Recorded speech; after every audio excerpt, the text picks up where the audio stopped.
از وی سبی از رو بی ما چه ببینم چه نبینم مساکر مشکی کتی هندری ما تشتک لسر هفته نیشتیه یعنی نانی خوریه او تیری نیسکا و نوکا خل کریه یعنی هندر قربالغات دا چه کریه تازانی چو بیم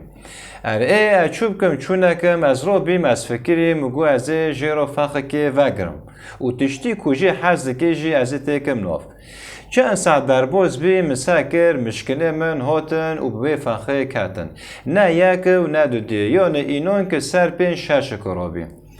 ایجار تالی داوی مشکل من به فخه کتن و مگرتن و مفرلامیش در وا کرن ها ایجار از فکریم که مشکو جه چه حز که حتی نیکو از بوی رکی مشکنه خو بگرم ها ایجار و مجیر فخ و گرد و مداوی مشکنه خو گردن ها ایجار و مثلا جبو چیه یعنی دجمن تب حالی خو نهله جدمه که تا دمه که و شریطه بکه جبرویه که هر دم جهر تشتی رو آمده بن بلا حسابه و جهر تشتی رو هبن یعنی مروی خراب شنابن ام هزرین وان اکر تیال کن ناوی خو ویروی ناوی خو خرابه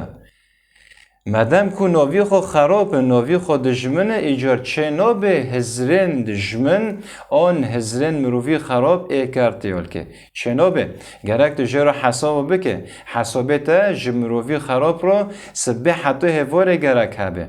جبر کو مروی خراب تب حالی خو نهله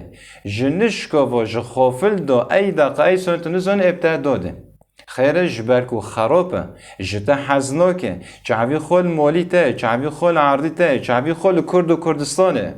یعنی دخوازی ما تهوایی هندا بکن دخوازی مال و ملکی مگی ببن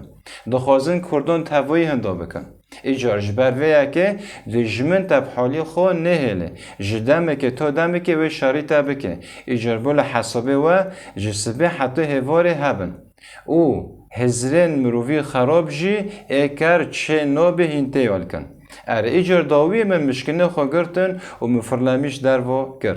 او ساعتا و خوش